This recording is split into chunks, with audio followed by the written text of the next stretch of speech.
My name is Ben Wendel, and I'm a postdoctoral research fellow working with Mark Davis at Stanford University. Before I dive in, I want to mention that you may pick up on some terms during my talk that you've heard in the context of the COVID-19 pandemic. So in particular, antibodies are proteins secreted by specialized white blood cells called B cells after they've encountered their particular counterparts. Antibodies are unique in that they bind to, neutralize, or sequester foreign invaders in a highly specific manner. So not only will flu-specific antibodies not bind to coronavirus, most of the time, swine flu-specific antibodies will not even neutralize avian flu or any other strain. So one of the major types of COVID tests probes a patient's serum for the presence of coronavirus-specific antibodies, which would indicate a past exposure. Antibodies do and can persist, and this is the primary goal of most vaccines, and probably why you may have heard about Tom Hanks donating plasma to help the fight. His plasma contains coronavirus-specific antibodies, which can help the patient's immune system fight the virus before it has a chance to ramp up its own response. So that being said, I focus on building tools to study the immune system. The building blocks of the adaptive immune system, the branch that responds specifically to individual pathogens, have been found and studied in zebrafish, a small freshwater fish that diverged from a common ancestor with humans around 400 million years ago. The B and T cells that comprise the adaptive immune system have evolved to remember past encounters. So vaccines work on the basis of inducing this memory without getting you sick.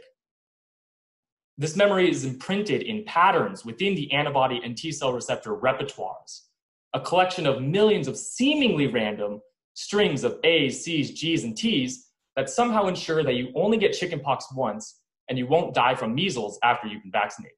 My work reminds me of the movie The Matrix. So in the movie, characters stare at these random symbols that stream down the computer screen. A trained eye can decipher the symbols to glean what's going on within the matrix. My data consist of line after line after line of 150 ACGTs that correspond to antibody or T cell receptor sequences, and my research uses machine learning to decipher the sequences to glean what's going on within the body. So I'm sure you all have that one friend who always sorts their Skittles by color before eating them. With machine learning, we can dump all the Skittles into an automatic sorter. But this sorter doesn't just sort by color. It can pick up on minor patterns that even the most experienced Skittle sorter couldn't see by eye. Maybe these red Skittles have little dents in them. These ones are slightly more circular, while these weigh just a hair more than the others. Machine learning allows me to find patterns within the receptor sequences that, unlike in the movie, I would never pick up on no matter how long I stared at the computer screen. So why do I care so much about these cryptic patterns? Well, there is a whole wealth of untapped knowledge hidden within these sequences. While my title is an immunologist, my research is almost like linguistics, and the language that I'm studying is that of the adaptive immune system. The A's, C's, G's, and T's of the DNA that codes for the receptors are the letters of this language. Each set of 3 encodes for an amino acid in the protein sequence, like syllables. Patterns within these syllables start to form words. When we see a common motif enriched in a set of sequences, like an arginine-serine-serine triplet being found over and over and over in flu-specific T cell receptors, we can assign meaning to that pattern. T cells that have that particular motif in their receptor are saying, flu, flu, I'm a flu-specific T cell. Now, when that T cell engages a flu-infected cell, it gets activated in a big cascade and sounds the alarm. Flu! There's flu over here! And can recruit other departments of the immune system to clear out the problem.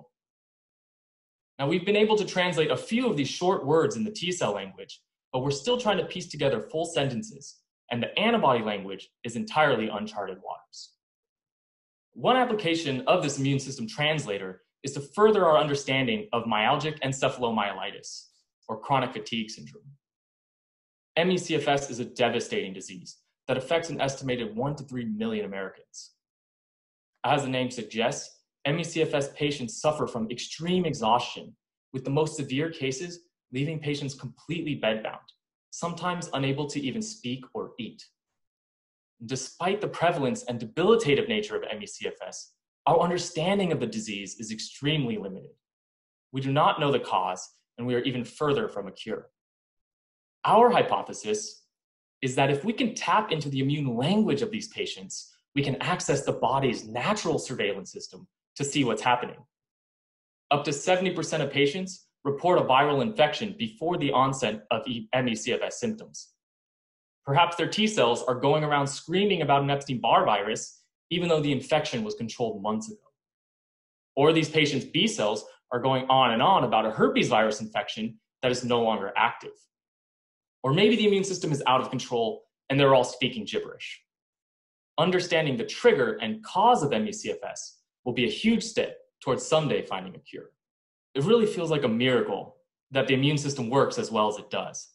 But it is not by chance.